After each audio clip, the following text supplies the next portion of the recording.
Hi guys, TP Boy Let's here, and welcome to my new season, which is new potential squads for next year. The first team I'll be covering is Tottenham, as obviously actually it's not obvious because you might not know, but I do support Tottenham. So yeah, that's the team I'll be doing first. Obviously, yeah, a bit of favoritism there. You should kill me, but anyways, yeah, let's get straight into it. Okay, the first player we're going to be covering is Hugo Lloris. He obviously is going to be the obviously he's going to be the goalkeeper. He's by far Tottenham's best goalkeeper for a long time now. He's quite good. He should be getting it over Brad Friedel and Kudicini. Actually, not Kudicini's gone, but yeah, last season, him and Brad Friedel were swapping in league and cup games, but I don't think they'll do that this season. I think this season, Lloris will get his time, and he'll obviously get valuable time, so he could get much better. Tottenham can stop conceding goals, and yeah, shit like that. And then yeah, so in goal. Lloris. I forgot to mention actually, I think the formation Tottenham should play is a 4-2-3-1 wide. But yeah, so the first player, Hugo Lloris. The next player is Kyle Walker. He's really fast. He's getting better at his defensive attributes every single season. He's getting much better. He's quite young as well. Let me just check how old he is. How old is he? He's he's 23, so he's still got a lot of his career left. That's probably at least 10 years. He's black as well, so that's good. So I think he'll fill that right back spot. I don't think he really has any competition, and yeah, so goalkeeper Lloris, right back Walker, centre back without any shadow of a doubt, I think Jan Vertonghen. I think he'll play on the left side of the centre back, as his preferred foot is the left side and is left footed. As you can see, last season last season he got team of the season for his efforts, and I think he could get it again next year if he doesn't get injured, if he's played consistently. And if you look there on FIFA, his card stats, his lowest stat is 77, which is quite good for a centre back. And yeah, he's good at attacking as well, and he's only 26, so he has got quite a lot still in him. And yeah, so Vertonghen in centre back on the left side. Okay, now for the right centre back spot, Yunus Kabul. Kabul's he's quite a good player. He's I think he played the right side centre back. Unfortunately for him, he was injured for the whole of last season, so he couldn't improve. He couldn't he was the captain the season before for the last few games of I think it was the 2011-2012 season. He was the captain. He was getting his stride. You could see a spring in his step, and then he got injured. I think it was the last game of the season, so he was out for all of last season. And yeah, it was real. Tottenham needed the centre back. That's why we got Tongan. I think we got him in January. I don't know. I'm not too sure. But yeah, he's back now. He's black as well, which is always good, I guess. And yeah, so Yunus Kabul on the right side as centre back. Okay, now left back. This one might surprise you, but I've chose to go with Danny Rose. He's quite quick. He's a good defender. He's improving. He was on loan at Sunderland last season, and he done himself some justice because against Tottenham he played really well. He's improving more and more. He's getting better every single year. I think now he's ready I think, to be the Tottenham left back, because Asuakoto, I mean, Jesus Christ, is awful. I'd rather play what bloody Bentner in left back than Asuakoto. He's dreadful. But yeah, Rose is quick as well, so he could keep up with the quickest of wingers. And yeah, so that's Lloris in goal, Walker right back, Kabul for Tongan centre backs, and Danny Rose left. Now our two CDMs, you probably would have guessed. I'm not too sure if you would have. I've gone for Paulinho and Sandro.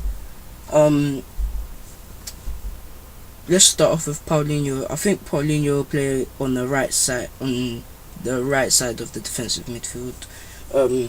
He's quite solid. I watched him during the Confederations Cup. I think without him, I don't think Brazil still might have won it, but I don't think they would have done as well as they done. He got, I think it was 2 goals in the Confederations Cup from centre mid. He did play a more attacking position for Corinthians, but I think he'll play more defensive for Tottenham. And I think he's quite a solid player. He's got good stats. He's an all-round player, really. He can do the job on all parts of the field. And yeah, and I think his first season at Tottenham won't be as difficult as it usually is for others, as if Sandro plays next to him, I think because they're both Brazilians and they're both at the same team now, I think they can help each other out. Sandro can help Paulinho out more, help him settle in, stuff like that, because 2 Brazilians in Tottenham now, we must be doing something right. But now for right mid, Aaron Lennon. Now Lennon's, he's quite a loyal player. He's been at Tottenham from day. I think he's got to be Tottenham's best ever right mid. I don't think Tottenham really have good right mids or have ever had good right mids, but Lennon, I think his days are numbered now. Or not. He's only 26, but he's 5'5". But yeah, he's quick. Last season, him and Walker down the right hand side, there was something else. They were like turbo boost down there, up and down the right hand side. When Walker would go up, Lennon would come back, and I think they'll do that again this season. The 1-2 passes as well, the give and goes to get past left backs and left mids, I think they worked really well last season. And yeah, I think Lennon it'd be more of a, he's turning into, how can I say this, more of a defensive right mid than an attacking, if you know what I mean. I'm probably talking Arabic to you right now, but anyways, yeah, that's Lennon on the right mid. So that's 4-2-3-1. Yep, Lennon. So now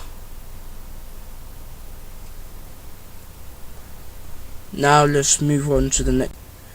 So now for the cam spot, it's this guy. Don't know if you know him.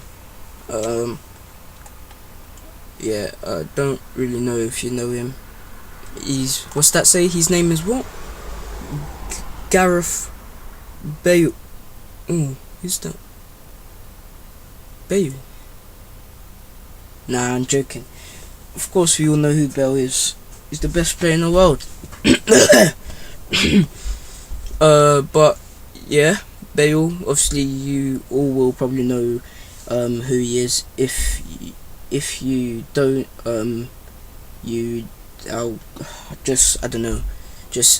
follow me on Twitter, direct message me, and I'll book a doctor's appointment for you. But anyways, that's not the point. Gareth Bale, I think he's going to play central next season. He was playing there towards the end of the last season, and when he plays central, it works really well for Tottenham, because he can move to the left, he can move to the right. When he's central, he can run through defenders, and he could pick out a pass as well. Like, if you lot can remember Vertonghen's goal against Swansea last season, the pass he gave to Vertonghen, he put it on a plate for him. He served up sushi on a metal stone plate for Vertonghen, and that metaphor, I don't know if that was even a metaphor, but anyways, yeah, I think he'll play more central now. Would you look at that? It's even in the right formation as well. If he does, I don't think he will leave. I mean, if he did leave Tottenham by the end of the summer, I'd think it work more in Tottenham's favour, because we'd get at least 80 million from Perez, the Real Madrid owner, and with 80 million we could not only get a replacement, but we could get more players in other positions to help strengthen the team, if you know what I mean. But yeah, that's Gareth Bale. Playing central, I think he'll play more centre forward than Cam. I think he'll play more behind the striker than anything, because he scores quite a lot of goals. I think, last season he was third top scorer in the Premier League. I think it was either 19 or 21 goals, 19 to 21, something like that. Yeah. So that's the centre forward, if you like, done. Left mid, here I've got a Nacer Chadli. Nacer Chadli just transferred to Tottenham from FC 20. This guy, I watched him against Espanyol. I thought he was going to be sluggish. I didn't think he was going to be that good. I thought he was going to be one of those flop signings. I thought he was going to be an Andy Carroll, Torres, something like that. But wow, I think the first time he got onto the ball, his first touch for Tottenham, I think it was a centre back passed him a ball, or a left back down the line. He done a chop through a defender's legs. I looked at, I just kept rewinding it and watching it again. It was bonerific. There we go, new word. I'll speak to the Queen about inserting that into the English dictionary. But yeah, and now last but not least, Norberto Soldado, Tottenham's new signing. Unfortunately, there weren't any Tottenham versions on the market yet, but yeah, Tottenham's new signing, Soldado, he's wow. You guys probably won't know this, but over the last 3 seasons in the La Liga, if you add up everyone's goals in the La Liga, individual, like just one person, if you add up all of their goals in the top 3, it's obviously Messi, then Ronaldo, but third is Soldado over the last 3 seasons, and he's got the third, like I just said, obviously he's got the third most amount of goals in the La Liga over the last 3 seasons, and I think that's quite a good signing for Tottenham, as Adebayor, he should be quick, but I don't know why he doesn't feel the need to sprint anymore. He's just not quick enough, and yeah, he just wasn't cutting it. I mean, last season he only got 1 goal in the Premier League, which was that banger against Chelsea. It was quite a good goal, but 1 goal in the Premier League, that's not enough. But Soldado, he's got the lot. So guys, we're coming to the end of the video. It'd really be appreciated if you could leave a like, subscribe, and comment down below as well what team, basically, what squad do you want me to do next. It could be any team in the world, doesn't have to be a Premier League team. I hope you enjoyed the video. If you want more, please like, subscribe to this channel as well. You can favorite it. If you're in a bad mood, you can watch it or whatever you want. And I hope you have a very nice day. Goodbye.